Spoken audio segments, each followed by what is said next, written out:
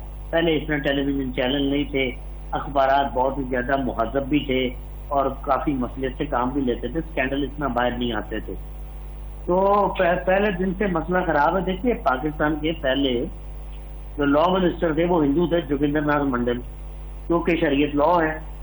تو اب جس ملک کا پہلا لا منسٹر ہندو ہوگا اور پہلا فارن منسٹر قادیانی ہوگا رسول اللہ خان, تو اس ملک کی بنیادوں میں کیا ہوگا آپ مجھے بتائیں. پہلے ہی پرائم منسٹر کو قتل کر دیا جاتا ہے 1951 میں. اس کے بعد آرمی چیف ایوب خان کو لگایا گیا. اس وقت پاکستان میں 3 یا 4 میجر جنرل تھے, یہ جونیئر موسٹ تھے. بات سمجھ رہے ہیں آپ میری؟ جی سر بالکل. جونیئر موسٹ آدمی کو آرمی چیف لگا دیا گیا, جس کے سامنے 4-5 وزرائے اعظم کو گھر بھیجا گیا. پھر جس آدمی نے مارشل لا لگایا سکندر مرزا نے 7 اکتوبر 1958 کو, اس کو ضلع وطنی میں بھیج دیا گیا. اور پھر فاطمہ جناح کو جس طرح الیکشن ہرایا گیا, یہ سارا کچھ آپ میں جانتے ہیں. اور یہ کام 1967 تک رہا. تو 20 سال تو ایسے ہی گزر گئے. اب مجھے اجازت دیجیے میں ذرا پیچھے چلوں. پاکستان ڈے کے حوالے سے آپ پروگرام کر رہے ہیں جی. اسی day mark the resolution for a separate Muslim ہوم لینڈ, قرارداد Pakistan, Minto Park Lahore 23 March 1940 کو پیش کی شیر بنگال فضل الحق نے. قائد اعظم بھی تشریف فرما تھے. اچھا اس میں لاہور پاکستان کا نام نہیں لیا گیا, لیکن جب ملک بنا 90 مہینے کے بعد, یعنی 7.5 سال بعد, تو اس کا نام پاکستان. اس کے بعد ایک تیزی سے موومنٹ شروع ہوئی. علامہ اقبال فوت ہو چکے تھے, قائد اعظم کی عمر زیادہ ہو رہی تھی اور ٹی بی کا مرض انہیں لاحق تھا. تو ایک بی گریڈ لیڈرشپ کے ساتھ آگے بڑھے. جس آدمی نے 1933 میں تیسری گولڈ میز کانفرنس کے موقع پر پاکستان کا نام تجویز کیا, اس کا نام چودھری رحمت علی تھا. کیمبرج یونیورسٹی میں لا کے اسٹوڈنٹ تھے. تیسری گولڈ میز کانفرنس جاری تھی تو انہوں نے ایک پیمفلٹ چھاپا, ناؤ اور نیور. کہا گیا کہ ایک سیپریٹ مسلم ہوم لینڈ حاصل کریں, اور پاکستان کے ٹرم کوائن کیا انہوں نے. تو جب یہ بات پہنچی برٹش اسٹیبلشمنٹ تک, اور ہمارے جو شرکا تھے گولڈ میز کانفرنس کے, انہوں نے کہا یار یہ اسٹوڈنٹس آئیڈیا ہے. رحمت علی مایوس نہیں ہوئے. اپریل 1948 کو پاکستان آئے. قائد اعظم تو سر بہت بیمار تھے, 4 مہینے بعد وفات ہو جاتی ہے. لیاقت علی خان نے ان کا سارا کچھ چھین کے ان کو واپس برطانیہ بھیجا, کیونکہ قصور رحمت علی کا یہ تھا کہ انہوں نے 1947 کے الزام لگایا پاکستان حاصل کر لیا گیا. سر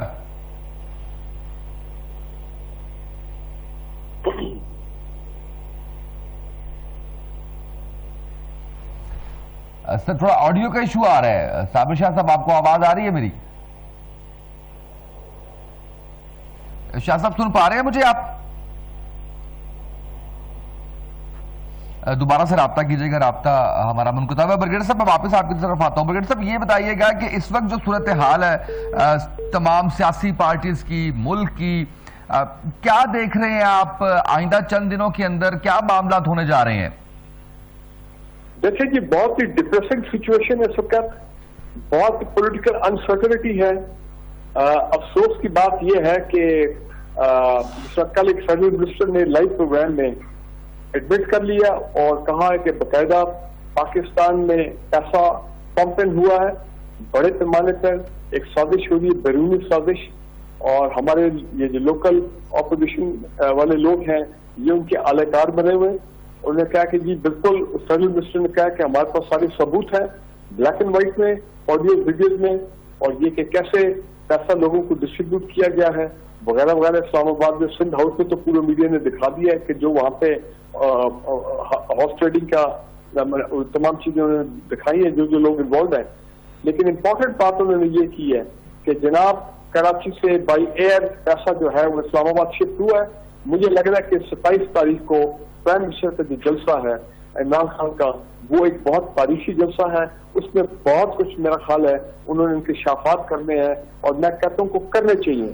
کوئی ڈرنا نہیں چاہیے, کوئی گھبرانا نہیں چاہیے. He is not the man who should be afraid کہ جناب اگر میں یہ بتا دوں گا کھل کے آئیں, پاکستان کے عوام کو سب کچھ بتائیں کہ کیا سازشیں ہو رہی ہیں پاکستان کو ڈیسٹیبلائز کرنے کے لیے, یہ ایک ڈیموکریٹک الیکٹڈ گورنمنٹ کے خلاف. اور یہ جو نو کانفیڈنس ووٹ ہے یہ تو ایکچولی ویسے میری نظر میں ٹینٹڈ اور میلافائڈ ہو گئی ہے. اب دیکھتے ہیں سپریم کورٹ کا بھی اگلے 4-5 دن میں کیا فیصلہ ہوتا ہے, ہمیں اس کا بھی انتظار ہے. لیکن political uncertainty at the high. اور دوسری بات یہ ہے کہ کل کیسے میڈیا میں بتایا گیا ہے, بہت تشویشناک صورتحال ہے کہ پاکستان کی پولیٹیکل پارٹی بڑی PMLN جو کہ ایک عجیب قسم کا کھیل کھیل رہی ہے, ان کے لیڈر پتہ نہیں ان کو کیا ہوا ہے. ویسے تو وہ بہت, آپ نے دیکھا پچھلے 1.5 سال میں انہوں نے پاکستان کی ٹاپ ملٹری لیڈرشپ کے خلاف کیا کچھ نہیں تھا. اپنا نواز شریف اور مریم نواز کی بات کر رہا ہوں, لیکن اب سڈنلی وہ بات کر رہے ہیں اور انہی کے پتہ نہیں ڈبل گیم کھیل رہے ہیں, ٹرپل گیم کھیل رہے ہیں, کیا کر رہے ہیں, منافقت کر رہے ہیں کہ انہی کے لوگ جو ہے میڈیا نے بتایا ہے کہ کیسے انہی کے اپنا ID سے جناب فوج کے خلاف ایک کیمپین چلایا جا رہا ہے. فوج اور ایک موجودہ گورنمنٹ کے درمیان جو ہے ایک بٹرنس جو ہے, ایک ایل فیلنگ جو ہے وہ کریٹ کرنے کی کوشش کی جا رہی ہے. سو یہ دیکھیں بہت کچھ سازشیں ہو رہی ہے جو کہ اس وقت پاکستان کے عوام ہم لوگ سارے دیکھ رہے ہیں, اور سوشل میڈیا پہ خاص کر. اور پھر پرائم منسٹر آف پاکستان نے یہ بھی کہہ دیا کہ جناب اس میں تو کچھ میڈیا گروپ بھی انوالوڈ ہیں, یہ جتنا باہر سے پیسہ آیا ہے, ایک ٹاپ MD ہے میڈیا گروپ کو, اس سے تو باقاعدہ کہہ لی کہ 50 ارب روپیہ جو ہے وہ پاکستان میں پمپ ہوا ہے. سو بہت ہی ڈس اپوائنٹنگ سچویشن ہے, بہت ہی میں سمجھتا ہوں کہ میٹر آف کنسرن ہے کہ فارن فورسز جو ہے وہ اس وقت بالکل پوری کوشش کی ہے کہ اس سسٹم کو ڈیسٹیبلائز کیا جائے, فوج کو بدنام کرنے کی کوشش کی جا رہی ہے. وایا دی اپوزیشن پارٹی آپس میں گورنمنٹ کے ساتھ اپنا ویج کریٹ کرنے کی کوشش کر رہی ہے, رفٹ کریٹ کرنے کی کوشش کی جا رہی ہے. سو بالکل صورتحال میں سمجھتا ہوں ٹھیک نہیں ہے. اور یہ تو اللہ کی مہربانی ہے کہ فارن منسٹر کانفرنس جو ہے OIC کی وہ ہو گئی ہے. وہ تو اپوزیشن والے تو اس کو بھی میرا خیال ایک حالات ایک ایسا انہوں نے انوائرمنٹ بنا دیا تھا کہ فارن منسٹر کانفرنس جو ہے وہ بھی اپنا صابر شاہ صاحب سے رابطہ بحال ہوا ہے ہمارا. صابر شاہ صاحب آپ تھوڑا ہسٹری بیان کریں سر, کمپلیٹ کر لیجیے پھر تاکہ ہم موجودہ صورتحال پہ آئیں. دیکھیے میں نے تقریباً آپ کو ہسٹری بیان کی کہ پاکستان بننے سے پہلے بھی بہت سارے لوگ ایکٹیو تھے, اور جب بنا تو اس کے بعد تو لوٹ مار ہوئی. پہلے بھی تو لوگ بہت زیادہ سنسیئر نہیں تھے. کہ اللہ کا خاص کرم تھا قائد اعظم پہ, ان کا ساؤنڈ کریکٹر تھا. میں نے ان کو بہت پڑھا ہے, جو ہسٹری پاکستان میں پڑھائی جاتی ہے میں اس پہ یقین نہیں کرتا. میں نے فورن آثرز کو پڑھا ہے اور مجھے قائد اعظم کا کردار انبلیمش نظر آیا ہے. ٹاپ کلاس وکیل, ٹاپ کلاس آدمی اور ٹاپ کلاس لیڈر. تو اللہ کا خاص کرم ہے. حالانکہ آپ کو پتہ زبان تو انہیں بھی پوری نہیں آتی تھی, انگریزی میں تقریر کرتے تھے. اس زمانے میں لٹریسی کا کیا حال ہوگا, آج نہیں لوگوں کو سمجھ آتی تو اس وقت کیا حال ہوگا. لیکن ان کے چہرے پہ لوگ یقین کرتے تھے, اپنی واقعات بھی سنے ہوئے. تو میرے کہنے کا یہ مقصد ہے کہ دیکھیے ہم بڑی مشکل حالات سے نکلے. ہم ہندو کے چنگل سے بھی نکلے, ہم انگریز کے چنگل سے بھی نکلے. 1906 میں مسلم لیگ بنی, اس کے بعد اس کا سفر دیکھیں جب نواب وقار الملک اور نواب سلیم الملک نے بنائی. قائد اعظم تو 1913 میں کانگریس سے مسلم لیگ میں آئے تھے, وہ تو پہلے کانگریس میں تھے. اس کے بعد پھر سالٹ موومنٹ گاندھی نے چلائی, یہ گول میز کانفرنسز ہوئی, مولانا محمد علی جوہر کا کردار, مولانا شوکت علی کا, علامہ اقبال کا ویژن دیکھنا پاکستان کا, چودھری رحمت علی کا نام تجویز کرنا. تو بہت سارے لوگوں نے بہت کچھ کیا. سر آغا خان کا اتنا کھلے دل سے چندے دینا پاکستانی موومنٹ کے لیے کہ مشکل کام تھا, بہت مشکل کام تھا جو ہوا. ہم اس کی قدر نہیں کر پائے اسامہ, ہم اس کی بالکل قدر نہیں کر پائے. ہم نے لوٹا ہے اس ملک کو 2 ہاتھوں سے. یہ ہیں وہ قسطیں جو 70-80% آپ کو ابھی بھی اسمبلی میں نظر آ رہی ہیں. کیونکہ پیسہ اگر آپ کے پاس کھلا ہو, جان پہچان لوگوں سے پرانی ہو, تو الیکشن جیتنا اس ملک میں کون سا بڑا کام ہے. لوٹ مار کر رہے ہیں, واقفیت ہے, پکڑنے والا کوئی نہیں. تو خون جلانے کے بجائے میرا خیال ہے کہ اب تک تو 2-3 نسلوں کو بہت محنت کرنی چاہیے تھی اور محنت کر کے اوپر آنا چاہیے تھا. لیکن غریب آدمی کا مسئلہ یہ ہے کہ وہ بھی میرا خیال ہے بہت بڑی تعداد میں یا بریانی کی پلیٹ میں بک جاتا ہے, یا آوے کے نظر مارتا ہے, یا جلوس کا حصہ بن جاتا ہے, اور پھر ووٹ دینے صبح 7 بجے پہنچ جاتا ہے. غریب جو ہے جو کہ 80-85% ہے, اس کے اوپر بہت ذمہ داری ہے ان لوگوں کو پکڑنے کی یا روکنے کی. لیکن انفارچونیٹلی امیر کو تو ہم روتے ہی ہیں کہ لوٹ مار کرتا ہے, غریب آدمی کا کردار بھی کو بہت اہم نہیں ہے اس ملک میں. اور پلیز مجھے یہ نہ بتائیے گا کہ کوئی مجبوریاں ہیں یہ وہ، مذہب میں کہیں نہیں لکھا کہ یہ مجبوریاں ہوں، آپ غریب ہوں تو یہ کام کریں. تو غریب کا بھی بہت بڑا کردار ہے. اگر پاکستان نے ترقی کرنی ہے عورتوں کو کام کرنا پڑے گا. 50% عورتیں جو ہیں پاکستان کی پاپولیشن کا یعنی 11 کروڑ، اس کے اندر 95% سے گھروں میں بیٹھتی ہیں. They should work, they should study, they should educate people in schools and colleges. اس سے جی ڈی پی میں اضافہ ہوگا، پاکستان کی انکم میں اضافہ ہوگا، شعور تعلیم میں بہت اضافہ ہوگا. عورتوں کو کام کرنا چاہیے، چھوٹے سے چھوٹا کاروبار بھی کرنے چاہیے. یہ چند پوائنٹس ہیں. اور ملا شلا پہلے انگریزوں کے دور میں پریسٹ کلرجی ہوتا تھا، یہ ملا آپ کی ترقی روکتا رہے گا، آتا جاتا کچھ نہیں آپ کا بیڑا گر کرے گا. حکمران آپ کے ان کی جتنی مرضی برا کریں، جب یہ اہم طریقے اعتماد آئے گی، یہ تو الیکشن کا ٹائم آئے گا، ملا کا سہارا لیا جاتا ہے. اس کو اس کا برگر ہر حلقے میں تھوڑا تھوڑا ہوتا ہے لیکن ڈیڈیکیٹڈ ہوتا ہے، ڈنڈے سوٹے اٹھانے کی صلاحیت رکھتا ہے. تو بھائی یہاں تو آگے سے آگے بگڑے ہوئے ہیں. میرے پاس تو کوئی حل نہیں ہے اس کا، اگر آپ مجھ سے پوچھنے کرنا کیا ہے. بالکل ٹھیک ہے سر، میں مجھے سر بریک پہ جانا ہے، بریک سے واپس آتے ہیں، اس پہ کچھ مزید بات کرتے ہیں. ایک شارٹ بریک، ناظرین ہمارے ساتھ رہیے گا.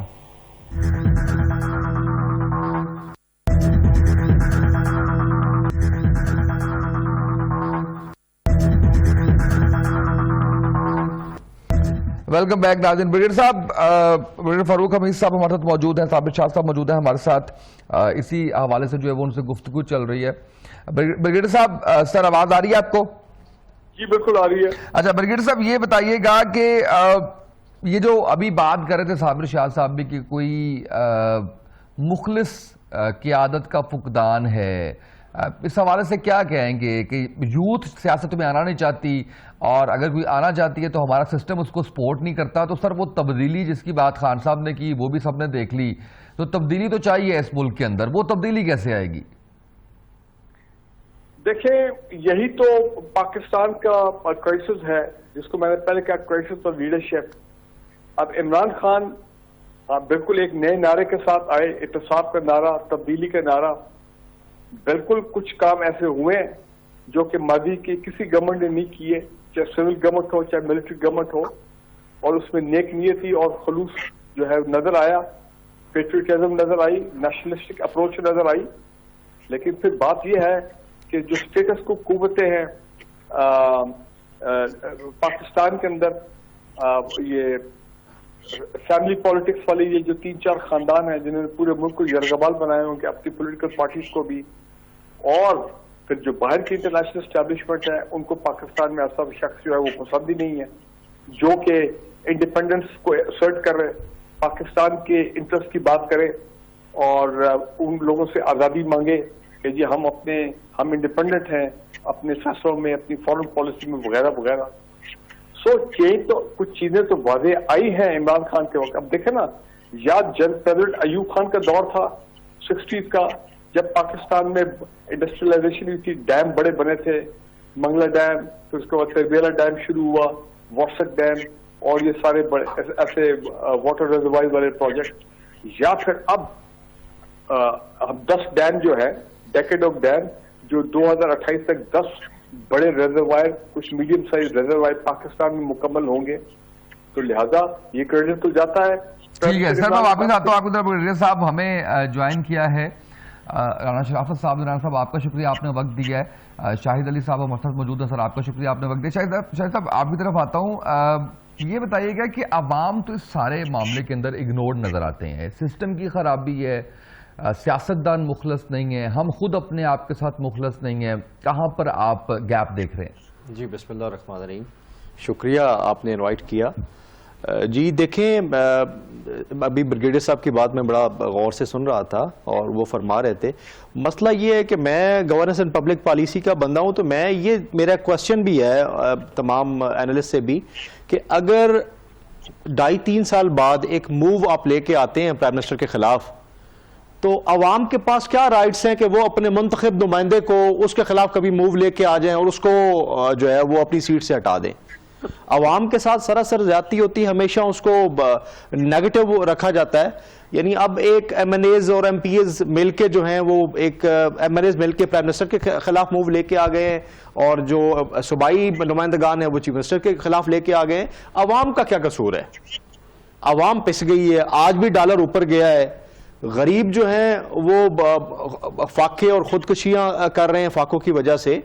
تو مقصد یہ ہے کہ سر ہمیں تو اس ملک کو اسٹیبلش کرنا تھا. خان صاحب جس نعرے کے ساتھ آئے تھے وہ یہی تھا کہ ہم بیرونی قرضے جو ہیں وہ واپس کریں گے اور پیورٹی جو ہے اس کو ختم کریں گے, ملک کو اپنے پاؤں پہ کھڑا کریں گے. تو ملک تو اس وقت 2 لخت ہو چکا ہے, اور جو کرنٹ سچویشن ہے آپ کے سامنے ہے کہ انارکی سی اس ملک کے اندر بن گئی ہے, اور ٹکراؤ اور گراؤ کی سیاست شروع ہو گئی ہے. کبھی اسٹیبلشمنٹ کو بلیم کیا جاتا ہے, حالانکہ اسٹیبلشمنٹ کبھی نہیں چاہتی کہ پاکستان جیسا اس کا ملک جس نے اس کو سنبھال کے رکھا ہوا ہے کہ کوئی اس کی طرف جو ہے میلی نظر دیکھے, چاہے وہ ہماری اندرونی طاقتیں ہوں یا بیرونی طاقتیں ہوں. مقصد یہ ہے کہ سر عوام کا کیا قصور ہے کہ اس نے ہمیشہ لالی پاپ کے اوپر بکنا ہے, اور اس نے کبھی پیپلز پارٹی, کبھی پی ایم ایل این, کبھی پی ٹی آئی, تو کبھی کوئی. عوام کا قصور اس وقت یہ ہے کہ وہ سچے لوگ ہیں, مزدوری کرتے ہیں, محنت مزدوری کر کے اپنا گزارا کرتے ہیں. اس وقت یہ پوزیشن ہے کہ ان کا پورے کی پوری پوزیشن ملک کی یہ ہے کہ ہم بینک کرپٹسی کی طرف جا رہے ہیں, ہمارے پاس فارن جو ہمارے لونز ہیں ان کو واپس کرنے کے لیے پیسہ نہیں ہے, اور پھر آپ موو لے کے آگئے ہیں پرائم منسٹر کے خلاف. اور میرے خیال میں اس وقت پرائم منسٹر صاحب جو ہیں ان کے پاس ایک ایج ہے, وہ یہ ہے کہ جو انہوں نے OIC کانفرنس بلائی ہے یہ پلس پوائنٹ ہے عمران خان کے ساتھ. اگر یہ موو جو ہے یہ بچا پائے گی تو اس کو OIC کی جو یہ چل رہی ہے, آج پہلا دن تھا, دوسرا دن کل سے شروع ہونے والا ہے, تو یہ عمران خان کا جو نعرہ تھا مقصد یہی تھا کہ عوام کے ساتھ. میں کوسچن وہی میرا ہے اور میرا آنسر بھی یہی ہے کہ عوام کا کیا قصور ہے, عوام پس رہی ہے. ہمیں جو ہے ریفارمز کرنی ہوں گی ڈیموکریسی کے اندر. ہم ریفارم آج تک کس آٹوکریسی نے ریفارمز نہیں کی, ڈیموکریسی نے ریفارمز نہیں کی. کوئی ایک ریفارمز بتا دیں بھٹو صاحب کے بعد, وہ بھی میرا کوئی ویژنری لیڈر نہیں ہے, میں ان کے کچھ ایسے ان کے جو ہیں پوائنٹس ان کے ساتھ ایگری کرتا ہوں. تو مقصد یہ ہے کہ سر عوام پس گئی ہے, عوام کا کیا قصور ہے. ٹھیک ہے, میں رانا صاحب کی طرف بڑھتا ہوں. رانا صاحب ریفارمز کی ابھی بات کر رہے تھے شاہد صاحب, ریفارمز کے حوالے سے بھی ضرور بات کیجیے گا, لیکن بنیادی فیکٹر کون سا ہے پاکستان کا جس کی وجہ سے آج بھی ہم ترقی پذیر ممالک کی لسٹ کے اندر ہی آ رہے ہیں, عوام کا دن بدن برا حال ہوتا چلا جاتا ہے, سیاستدان اپنے صرف سیاست کر رہے ہیں. آپ سمجھتے ہیں کہ یہ سسٹم جو ہے وہ اس کی خرابی ہے؟ السلام علیکم سر. میں سب سے پہلے قارئین کو اور آپ کو شکریہ ادا کرتا ہوں کہ آپ میرے لیے وقت نکال رہے ہیں اور آپ مجھے سن رہے ہیں. میرے دونوں بھائیوں نے, میرے جو سینئرز ہیں بریگیڈیئر صاحب اور دوسرے صاحب, دونوں بہت ہی زیادہ تعلیم یافتہ دکھائی دیے اور بہت اچھی انہوں نے باتیں کی ہیں, لیکن ان کا مسئلہ یہ ہے کہ یہ جمہوریت کے بنیادی تصورات سے واقف نہیں ہیں. یہ دونوں صاحبان اور میرے جو مخاطب دوست ہیں یہ بنیادی طور پر کسی گاڈ فادر کی تلاش میں ہیں کہ آسمان سے ایک بہت طاقتور انسان یا دیوتا پیغمبر کوئی آئے اور وہ آ کر عوام کو سیدھا کر کے لٹا دے. جمہوریت ان کے بنیادی تصور سے متصادم تصور ہے. جمہوریت اوپر سے نہیں آتی, جمہوریت لیڈر سے نہیں آتی, جمہوریت عوام سے اوپر کو ٹریول کرتی ہے. جب آپ بنیادی تصور کی غلطی کر رہے ہوتے ہیں, جب آپ چاہ رہے ہوتے ہیں کہ آپ اپنی مرضی سے عوام کو اس طرح کا بنا دیں, تو یہ غلط تصور ہوتا ہے. اب پاکستان کے اندر 2-3 گروہ ہیں اس وقت. ایک گروہ جن کو یہ بار بار مختلف انداز میں بیان کرتے ہیں, مسلم لیگ نواز اور پی ٹی آئی, یہ ایک ہی گروہ ہے, یہ اسٹیبلشمنٹ کا گروہ ہے. اور جس اسٹیبلشمنٹ کے بارے میں میرے بھائی نے بڑی خوبصورت بات کی کہ اس نے ملک کو اتنا پیارا سنبھال کے رکھا ہوا ہے کہ 2 سال میں 70-80 ہزار بندے دہشت گردی کا شکار ہو جاتے ہیں, ہماری چھاونیوں پر قبضے ہو جاتے ہیں, ہمارے GHQ کے اندر دہشت گرد گھس جاتے ہیں. اس قدر سنبھالا ہوا ملک ہے یہ, اور 70 سال سے ایک ہی ٹیون ہے کہ ہم عوام کو سیدھا کر دیں گے. بھائی ایسا نہیں ہوتا. آپ کو عوام کو حق رائے دہی دینا ہے, آپ کو اظہار آزادی رائے دینی ہے آپ کو لوگوں کو کہ لوگ اپنی مرضی سے کام کریں اور اپنی مرضی سے لیڈر چنیں. جب آپ ایک لیڈر کو اوپر سے امپوز کرتے ہو, آپ نے میاں محمد نواز شریف کو ڈھونڈا, تلاش کیا اور لیڈر بنا دیا. آپ نے عمران خان صاحب کو ڈھونڈا اور لیڈر بنا دیا چونکہ وہ پاپولر تھا, سیلیبریٹی تھا. اب مسئلہ یہ ہے کہ عمران خان بیچارے کو یہ معلوم نہیں ہے کہ اگر اس کے گھر بجلی کا بل آ گیا ہے تو وہ جمع کیسے ہوگا, کہاں پر ہوگا. اگر اس کے بجلی کے بل میں کوئی غلطی لگ کر آ گئی یا بجلی کا بل زیادہ آ گیا ہے تو اسے درست کیسے کروانا ہے. جو آدمی زندگی بھر امپریکٹیکل رہا ہو وہ آدمی آپ کہتے ہیں کہ سسٹم کو ٹھیک کر دے گا, اسے بیچارے کو تو سسٹم کے بارے میں معلومات ہی نہیں ہے. ابھی میرے بھائی نے کہا جی 10 ڈیم بن رہے ہیں, اور بھائی جو 1960 میں ڈیم بنائے تھے آپ نے قرض لے کر, کیا آپ نے ان سے قرض اتار دیا؟ اور کیا ان ڈیموں نے آپ کی معیشت کو, آپ کی ملک کو, آپ کی انٹیگریٹی کو بلڈ کیا یا کمزور کیا؟ آپ نے ایک ڈیم بنا کر پورے ملک کے ٹکڑے ٹکڑے کر دیے, پورے ملک کو یہ پیغام دیا کہ کوئی ایک خاص علاقہ آپ کے. تو سر آپ سمجھتے ہیں کہ مزید ڈیمز نہیں بننے چاہیے جو اس کے نہ بننے کی وجہ سے پاکستان کا حال؟ میں کہتا ہوں اگر عوام نالی نہیں بنوانا چاہتے تو وہ نہیں بننی چاہیے. یہ فیصلہ سر, لیکن یہ فیصلہ کون کرے گا کہ کچھ سردار یہ فیصلہ کرتے ہیں یا عوام یہ فیصلہ کرتی ہے؟ جی یہ فیصلہ عوام کرے گی. اب میں آپ کی بات کو آگے چلا رہا ہوں نا. آپ نے یہ کہا کہ یہ عجیب تماشا ہے کہ ایم این اے مل کر جو ہے وہ وزیر اعظم کے خلاف عدم اعتماد کر دیتے ہیں, وزیر اعلیٰ کے خلاف عدم اعتماد کر دیتے ہیں. عوام جو ہے ان کو حق کیوں نہیں ہے؟ تو آپ کیسے کہتے ہیں کہ عوام اپنے منتخب نمائندے نہیں ہیں؟ سب سے پہلے تو ہمیں جمہوریت کو اسی انداز میں سمجھنا ہوگا جیسے یہ درجہ ایوالو ہو کر پوری دنیا میں نافذ ہے.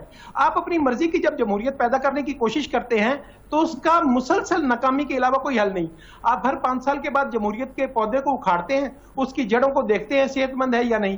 پوری دنیا میں کسی ملک میں اگر یہ تصور ہے کہ ارکان اسمبلی کے خلاف عوام عدم اعتماد کر سکتے ہیں تو آپ پاکستان میں لائیں. اب بات یہ کرنی ہے کہ ایم این اے یا ایم پی حضرات کو وزیر اعلیٰ یا وزیر اعظم کے خلاف عدم اعتماد کا حق کیوں حاصل ہے؟ بھائی سوال یہ ہے کہ جمہوریت بنیادی طور پر کثیر لوگوں کا, زیادہ لوگوں کا اقتدار یا اختیار کے اندر شراکت کو یقینی بناتی ہے. اجتماعی شراکت کا نام ہے. تو جب ایم این اے 100 یا 200 ایک پارٹی کے اپنے لیڈر آف دی ہاؤس کو سلیکٹ کرتے ہیں تو وہ لیڈر آف دی ہاؤس پورے ملک میں سے نہیں آیا ہوتا, وہ انہی ایم این اے کی تائید کے ساتھ بنتا ہے. اب اسے حکومت جب بھی چلانی ہے تو اس اپنی پارلیمانی پارٹی کے ساتھ مشاورت کر کے چلانی ہے.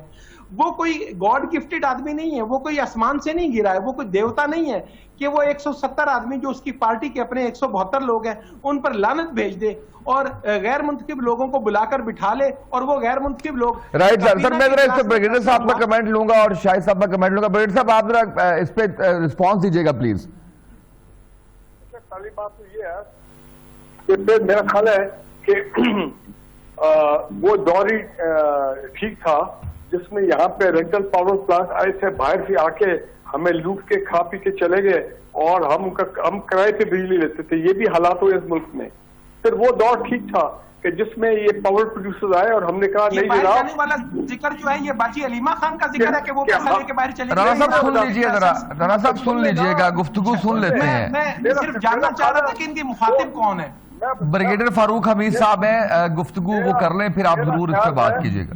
وہ دور ٹھیک تھا جس میں پاور پروڈیوسر کو ہم نے کہا کہ جناب آپ بجلی بنائیں یا نہ, ہم بجلی آپ سے لے یا نہ لے کے اتنے لاکھوں ڈالر روز کا ہم آپ کو دیں گے, آپ کو دیتے رہیں گے. یہ عوام کی ٹیکسوں والا پیسہ. یہ پاکستان سے ڈالر زیادہ مقدار میں ریٹائرڈ جنرل باہر لے کر گئے ہیں یا سیاستدان باہر لے کر گئے ہیں؟ نہیں, آپ ابھی آپ کا مائنڈ سیٹ ہے, آپ کا وہ مائنڈ سیٹ سننے والے نہیں. آپ مائنڈ سیٹ تو ایک مائنڈ سیٹ آپ کا اور ایک میرا مائنڈ سیٹ ہے. میں عوام کے نمائندے کے طور پہ بیٹھا ہوں اور آپ ایک تعلیم یافتہ انسان ہیں. ہمیں باتیں وہی کرنی ہے جس طرح پوری دنیا میں ہوتی ہیں. پاکستان کوئی دنیا سے الگ ملک نہیں ہے اور تصوراتی ملک نہیں ہے. میں ملٹری رول کا حامی نہیں ہوں, کبھی حامی نہیں رہا ملٹری رول کا. ملٹری رول سے بڑا نقصان ہوا ہے. لیکن یہ جب جنرل مشرف گیا تھا تو ہمارا بیرونی قرض تھا 38 ارب ڈالر. اچھا 38 ارب ڈالر. جب یہ 10 سال گزرے Peoples Party P M L N کے 95 ارب ڈالر, 10 سال میں 65 ارب ڈالر جو ہے مزید ہم نے قرضہ دیا. سر آپ جھوٹ بول رہے ہیں.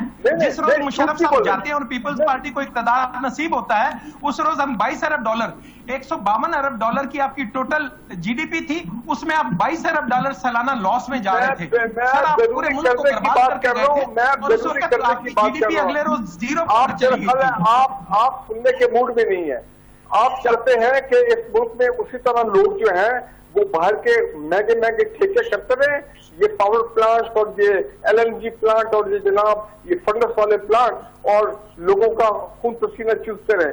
آپ الحمدللہ یاد رکھیں گے. آپ میں امید کرتا ہوں ہم سب زندہ ہوں گے جب 2028. سر میں بریگیڈیئر صاحب میں ذرا شاہد صاحب کی طرف آتا ہوں, ذرا وہ بھی اس پہ کمنٹ کرنا چاہیں گے. یہ جملہ سن لیں میرا. 2028 میں جب انشاءاللہ یہ 10 water reservoir dam mega dam بنیں گے اور ہزاروں میگا واٹ سستی بجلی آئے گی, پھر میں آپ سے پوچھوں گا, آپ کہیں گے نہیں تو بڑا ظلم ہو گیا پاکستان پہ. ہمیں تو وہ دور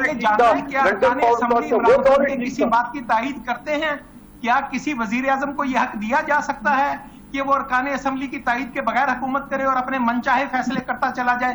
کیا وزیر اعظم کوئی گاڈ فادر ہے، کوئی آسمان سے اترا ہے کہ وہ اپنی مرضی کے ساتھ پورے ملک کو چلائے اور اس کی پارٹی کے 172 لوگ بغاوت کر جائیں اور تنگ پڑ جائیں اور وہ کہیں کہ چند لوگ ملک کو چلا رہے ہیں؟ سر ہمیں یہ جاننا ہے۔ اس لیے کہ اس نے میرا خیال ہے بڑے بڑے لوگوں کو وہ فائدہ نہیں پہنچائے جو کہ ہمارا روایتی سیاستدان فائدہ چاہتا ہے۔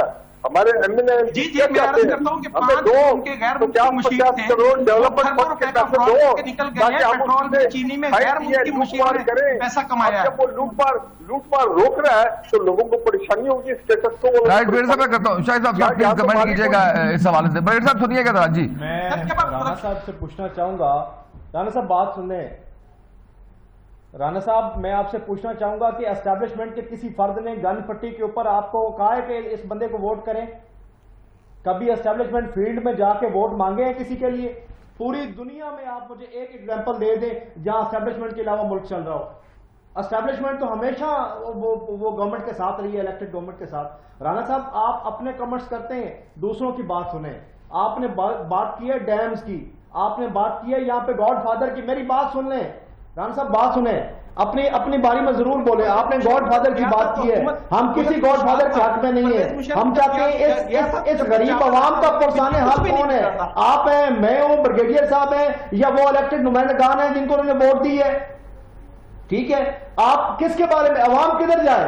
آپ کبھی گاڈ فادر کی بات کرتے ہیں، کبھی جرنیلوں کی بات۔ اس ملک کو ہر شخص نے لوٹا ہے، جس کے ہاتھ میں پیسہ آیا، جس کے ہاتھ میں پیسہ چڑھا اس نے لوٹا ہے۔ نہ کوئی جرنیلوں نے کمی چھوڑی ہے، نہ کوئی سیاستدانوں نے چھوڑی ہے، بلکہ میں کہتا ہوں کہ سیاستدانوں نے جرنیلوں کو کھانے پینے کے راستے دکھائے ہیں۔ سر اپنی باری پہ بولیں۔ رائٹ صاحب، مجھے رانا صاحب آخری کمنٹ کرتے ہیں، مجھے کلوزنگ پہ جانا ہے۔ جی شاہد صاحب آپ گفتگو کر رہے تھے، آپ کمپلیٹ کر لیں اس کو۔ میں رانا صاحب سے مخاطب یہ تھا فاضل دوست سے کہ بھائی جان بات یہ ہے کہ اس ملک کے ساتھ کس نے رحم دلی کی ہے، کس نے رحم کیا ہے؟ آپ ایک ایگزامپل میں چیلنج کرتا ہوں کہ ایک قائد اعظم محمد علی جناح کے بعد ایک بندہ بتا دیں جس نے اس ملک کی خدمت کی ہو۔ مستحکم تھے، پوری دنیا میں پاکستان اوپر جا رہا تھا، پاکستان کو بہت بڑے بڑے پروجیکٹ مل رہے تھے، جی ایس پی پلس سٹیٹس مل گیا۔ رائٹ سر، مجھے کلوزنگ پہ جانا ہے سر۔ بہت شکریہ رانا صاحب آپ کا، تھینک یو سو مچ۔ شاہد صاحب آپ تشریف لائے، بیر صاحب آپ کا شکریہ۔ آج کے پروگرام سے اتنا ہی، اجازت دیجیے، اللہ حافظ۔